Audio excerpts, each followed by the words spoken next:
Time now for the weekly RPG News Rundown. D&D Beyond has gone back on their plan to remove the 2014 versions of spells and magical items from the platform as they roll out the 2024 rules and changes.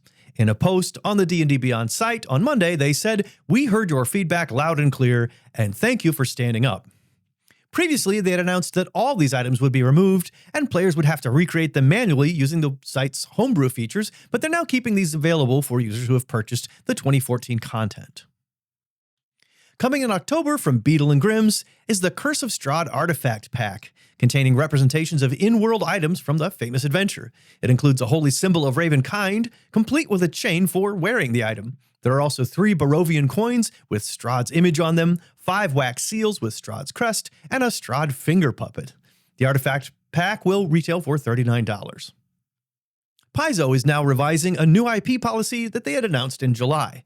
Previously, under the Community Use Policy, or CUP, fans could publish RPG projects using as much of PAIZO's IP as they liked, as long as they were provided for free and followed some simple rules. But under the new rules, a new Fan Content Policy, or FCP, replaced CUP. The new FCP allows fans to charge money for their creations that use PAIZO IP, but also does not permit publishing RPG content with PAIZO lore unless that content is sold on PAIZO's own storefronts. The reason for at least some of this had to do with 1st edition Pathfinder and 1st edition Starfinder still being tied into the OGL from Wizards of the Coast, and PAIZO's desire to no longer be dependent on it at all. But last week, PAIZO called this move an error on their part, and have announced that CUP will come back for free publications alongside the FCP, which will apply to publications charging money. This week was the D&D Direct event with a live premiere on YouTube. This was a pre-recorded video that lasted about 20 minutes and went over some of the changes we've already seen for the core Dungeons & Dragons 2024 books, but also announced was an upcoming 2-volume set dedicated to the Forgotten Realms setting. 1 volume will be for DMs and 1 for players. And a new adventure module was announced that will use the 2024 rules and is another compilation of retooled classic adventures, including the iconic Keep on the Borderlands. Several new third-party creators were announced that will be providing content on D&D Beyond. Most notably on display, though, was more information about Project Sigil, which is their new 3D virtual tabletop. There were a few new reveals.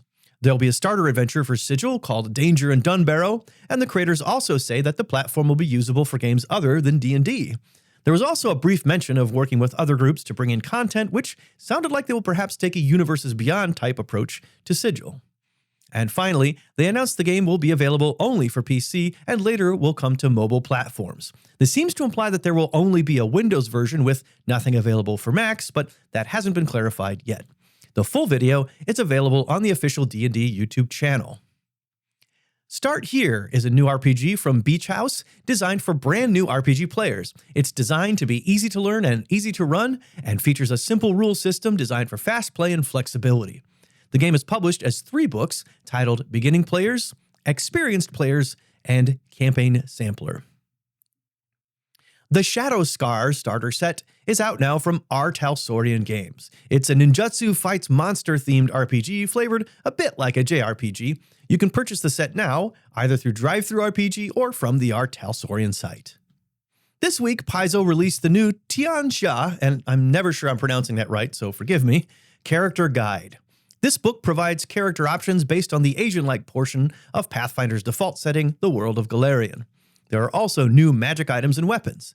The Tian Xia Character Guide is available now from PAIZO's online store. Another new Pathfinder book is coming in March of next year, and that's Rival Academies, a new Lost Omens setting book with rules and guidelines for creating your own magical academy. It'll also contain new equipment items, new martial arts techniques, and new wizard spells. The book will retail for $44.99. Marc Miller, the creator of the classic Traveller science fiction RPG, has announced that he will be transferring ownership of the IP to Mongoose Publishing. Mongoose is already the publisher of Traveller materials, but has been doing so through a licensing deal with Miller. Meanwhile, work continues on a new edition of the game. The 2nd edition of the SCP RPG is out now. It's a sci-fi horror game based on a fictional organization, the SCP Foundation, that investigates paranormal events and objects. The lore is based on internet-based collaborative storytelling that began in 2007 on 4chan and grew into a dedicated wiki. The 2nd edition of the SCP RPG is out now on DriveThruRPG for free in PDF form, with a print version available for $39.99. Root: Ruins and Expeditions is a new supplement for the Root role-playing game.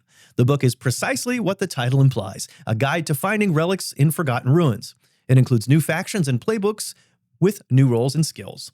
There are also enhanced rules for exploring and discovering artifacts. Ruins and Expeditions comes to Kickstarter on September 10th. Modiphius has released a revised edition of the Solasta campaign rulebook, a 5e tabletop adaptation of the video game Solasta: Crown of the Magister. The book provides a history of the game world and details its religions and major continent and environs. It also features 40 new subclasses and a bestiary with new creatures. The PDF version is available now from Modiphius' online store and through DriveThruRPG, with a print edition coming in late September. Kedamono Opera is a new RPG adapted for the Western market from a Japanese game from Lionwing Publishing. Players play soul-eating beasts called Kedamono who can appear as human, and the game emphasizes creative storytelling. The project is on Kickstarter now. Smooth Operations is a new core-face rulebook for Shadowrun 6th World. The book emphasizes social encounters and provides information on using effective face-type characters in the game.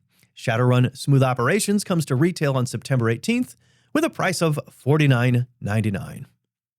And that's the news for this week. I'm Dave, and thanks for watching.